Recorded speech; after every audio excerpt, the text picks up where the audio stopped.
Hey guys, Dov here, and last time I talked about Norsca, I talked about these basic boys right here, so today let's have a look at the hero, the Skinwolf Werekin, who I am calling underrated. Now, some of you might disagree with that, but I don't take him very often, and I don't see him taken super often, but let's take a look at what the Werekin's got on offer. So, of course, he is a kind of a Gorbel type, like a monstrous infantry, almost like a Gorbel or a Morngul.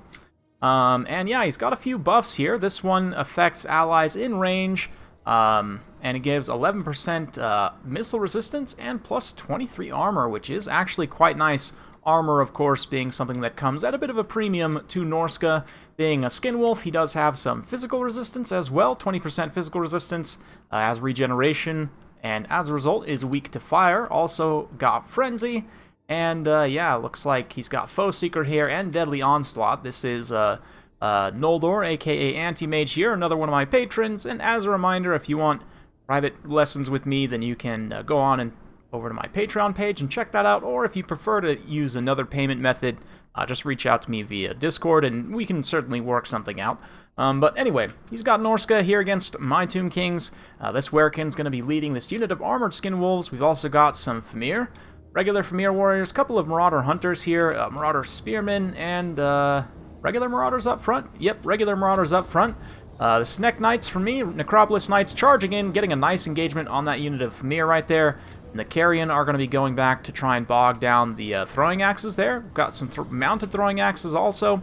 Bunch of skeleton spears for me, and then the Kepperguard for one elite choice, and also for an elite choice, the big boy, the Sphinx of Usek, who does have fire and magic damage with heavy anti-large AP, so he is actually a really good counter for Skinwolves and, of course, the Werekin. But we'll see. Right now he's fighting a little bit unsupported against a bunch of Marauders and those Skinwolves. We've also got a Wulfric, of course, and a Metal Mage here. Cetra rolling dirty on his chariot. So let's get some beautiful cinematics of the Sneck Knights fighting. They got a really good engagement here on these Famir. Famir are punching back pretty well, but you saw that nice, beautiful Sea Fang did a ton of damage to the Kepperguard, which is basically like the one unit that's worth using on here. And over here, even though the Sphinx is a hard counter for the Skinwolves, the fact that it's surrounded by so many of them, getting hit by throwing axes, Wulfric's also fighting here, it's really not a great situation for me. And I am a fan of the Marauder Hunters with axes on foot. I am planning on doing a video about them eventually, but Cetra's going to go pressure them, so they're not continuing to destroy the Sphinx. We'll also try and toss out the physical resistance buff whenever we can, and a nice rear charge here from the Sneck Knights. We didn't quite finish off those Famir, but I needed them to come support on a rear charge here. Man, this game is so hilariously awesome. Like, skeletons riding giant snakes made of stone fighting werewolves. Because that's just where we are in 2020. It's pretty awesome. The Sneck Knights actually, though, don't do that great in this engagement, again, because the Famir are still attacking them from behind, and the Skinwolves actually punch back pretty well. Werekin gets tossed a little bit there, but despite the damage that he's taken, he's still holding up pretty well. Skinwolves, though, regular Skinwolves starting to get terrified away. Wulfric's also taking some damage here, and we've kind of been able to stabilize the Sphinx leadership and so on, so things are kind of looking up for me. Carrion, likewise, have actually pretty much damaged and just about finished off a lot of those Marauder Horsemen with throwing axes. Kepperguard cleaned up a lot of infantry, so we can start to get the skeletons now in a supporting position, so I'm feeling pretty good. But this Werekin, where'd he go? Oh, I think he got punted out by Cetra. Gonna be running back in the fight here. Anti-Mage is doing a great job at keeping him, contained in this center, trying to buff these Skinwolves who are also fighting in this kind of center blob engagement. Staying focused there. I've been able to bog these Famir down with some skeleton spears, which is just great for me. I don't know if the spears will even win that, but it'll be okay. We'll also summon the Ushabti here in the center, throw in the Kepperguard for support for one kind of final push to try and finish off these Skinwolves. Maybe get Wulfric caught out as well. Cetra continuing to roll around and try and deal with the Hunters, but he can only really do so much, up to 45 kills already. Nice Searing Doom to kind of bail those Famir out of that situation, just wreck the Skeleton Spears. The other ones looks like went on a bit of a wild goose chase there, not exactly sure. Yeah, chasing some Marauders into oblivion. And Werekin's trying to finish off these Snack Knights. They are getting pretty low. The Ushabti also come in. Of course, the Ushabti aren't going to be great against this guy at all. But they do have the mass to knock him around. And I will say, he does suffer from the Gorbold problem a little bit, in that he gets knocked around. His mass is really not very good. I would say that's definitely, besides maybe leadership, that's probably his biggest downside. I mean, his leadership's still pretty good. It's not amazing, but he definitely does suffer from the Gorbold problem, which can be rough, especially in like a monster engagement like this. But he's going to get up, start to get some attacks back. The Sphinx punching angrily. Unfortunately, the Sphinx's attack animations are getting distracted by other targets. Like, obviously, Wulfric is a target that I would rather it be fighting, so that's fine, but a lot of the time in this engagement, it's been fighting either the other Skinwolves or, like, whatever random Marauders that happen to be in base contact or whatever, so despite the fact that Sphinx has, like, the perfect stats to counter the Werekin, it hasn't been able to really get good enough contact. The contact it has got, it's been able to heal. So, Werkin slaps a Snack Knight there. And things are looking really, really close at this point. Balance of power still dead even after 5 minutes of slugging, and I'm just about done with my Snack Knights. They've done a ton of damage, been able to cycle charge with them very aggressively and do decently, but I mean, there's still a handful of throwing axes here in the late game. That will be very key. These hunters with throwing axes as well, I now have no answer for, so they can come in and start to use their ammunition. It's going to be tough. But I'm definitely not out of it. I mean, Cetra's still online, and Cetra also has flaming magic damage, so I can actually have Cetra fight the Werekin. He just, like, commands him to fall over right there. I'm not really sure what happened. But the Werekin falls over very appropriately. And if I can finish off Wulfric as well, that will be fantastic. I'm not really sure. Yeah, see, this is what I'm talking about. You see how this Sphinx is, like, hell-bent on going after this one Marauder running into the distance instead of attacking the units that are important here? Oh man, a little bit frustrating, but the Sphinx actually goes down to the Werekin and the throwing axes there, and that's a big problem for me. I've also got that unit of skeleton spears that I still have not realized is out there, you know, just rubbing their toes in the sand. I have no idea. Cetra will come in and fight though, and again, Cetra's not a pushover on his chariot, kind of like Grom. He actually has pretty decent attack animations on the chariot, so like he's going to sideswipe some of these Marauder Horsemen and actually routes off Wulfric here, which is just great. Going to take a hit in the side from the Werekin, but basically this is the situation. If I can charge the Werekin, there's a pretty good chance I can beat him with Cetra because of that 100 charge bonus.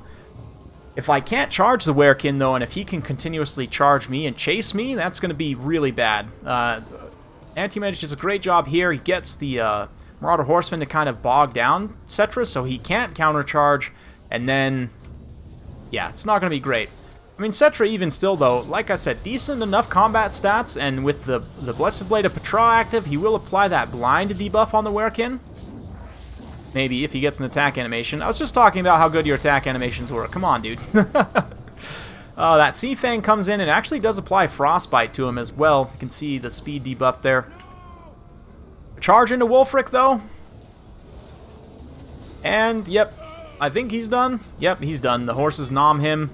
Cetra's going to pull away there, try and get back to the spears if he can. Wulfric's death leads to a handful of units routing here, but the throwing axes, there's an interesting bug here. I'll explain that in a minute, why these guys are gold chevron. They did not start the battle with that, but they did manage to gain rank 9 through the course of the battle. Werekin comes in here. He's really low on leadership. He says, okay, I'm going to rout. Wulfric's gone. I just took a really nasty hit from Cetra, so I'm gone. And these other Skinwolves are going to hold the line in the meantime. These throwing axes, of course, as well, getting a nice volley. Don't get too much contact, but any of the axes that do make contact there will be devastating. And these Werekin, or these Skinwolves rather, keeping up with Cetra, kind of not allowing him to chase this Werekin off. If this Werekin comes back and is able to regenerate a lot of its HP, I am absolutely done for. Like, I'm barely surviving on a wing and a prayer, and look at that, he does come back fast enough to get away from Cetra's chariot.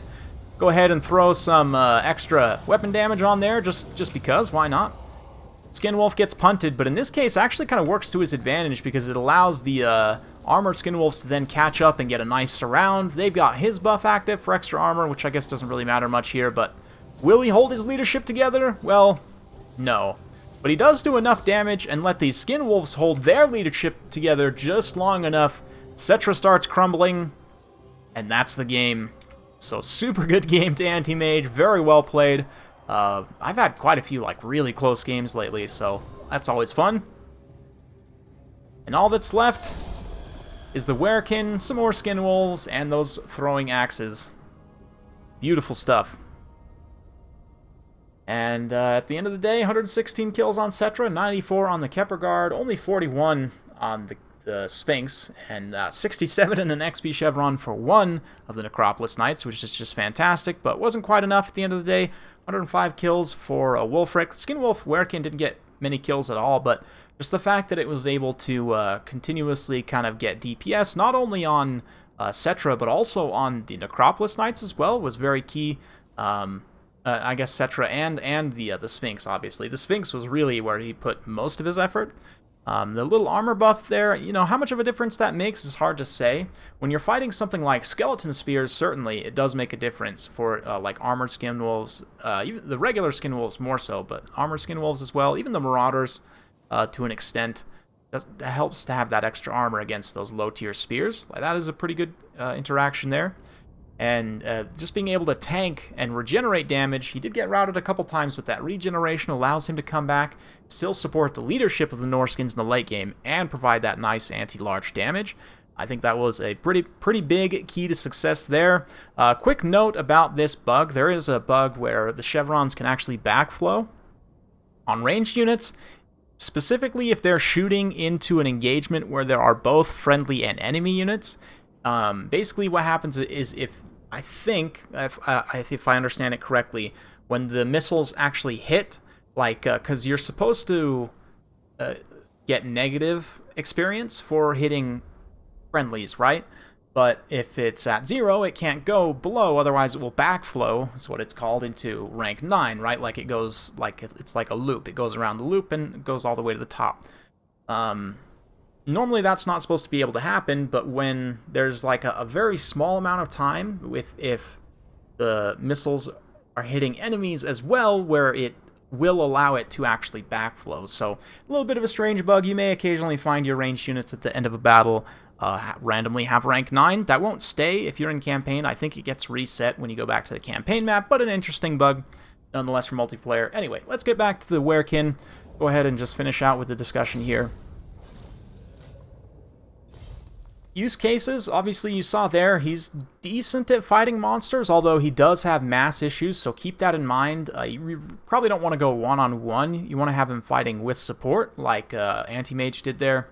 Yeah, this buff ability, Ruinous Flesh, is pretty good for Norsca in general, especially for, I mean, in Norsca's heavy units, right? Like, let's take Champs as an example. Only 80 armor, which is good, but it's not amazing. An extra 23 armor puts them over 100, and that is where you want to be, 100%. Like the Werekin, for example, or the Armored Skinwolf, 70 armor, again, is pretty good. It's not amazing. Getting up to that 90-plus range is really where it starts to count a lot. And, of course, having that little bit of extra buff is pretty important. He's also got this Potion of Speed, which I don't know that you'd ever take this. I mean, it helps him get from point A to point B a little bit faster, but I don't know that you'd ever want to actually pay gold for that.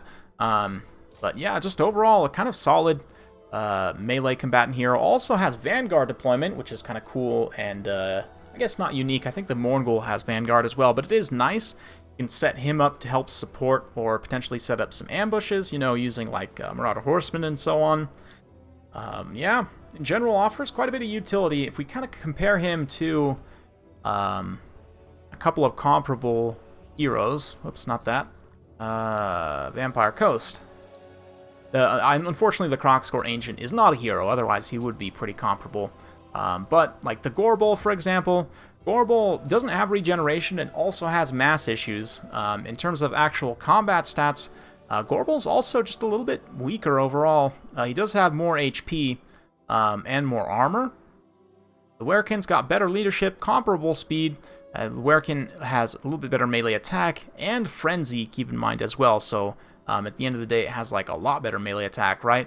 The Blood Greed does, or Slaughterer's Call does kind of help make up for that a little bit, though. And yeah, pretty comparable. But again, the regeneration makes a pretty big difference, right? Like, the regeneration easily makes up for that 600 HP difference, and the physical resistance kind of helps make up for the lack of armor, right? So, in my opinion, the Werekin is, in some ways, just straight up better. I think the Gorbel maybe has better animations, but both of them have kind of mass issues, right? So, they share that. The Mourngul, on the other hand, does not have mass issues just because of its animation set. It's a lot harder to get knocked over. It is more expensive, but offers a little bit more utility, as it also causes terror. I mean, I guess if you take Axe of Man with Gorbel, he also can cause terror. That makes him quite a bit more expensive. I guess pretty comparable in terms of price, actually, to the Haunter if you take that. He's also got Chilling Aura, which is a great utility ability to help control your opponent's movements. And the Hunger as well gives him regeneration in melee with no... I mean, the downside is you have to be in melee, right? But you don't get the weakness to fire, which is quite nice.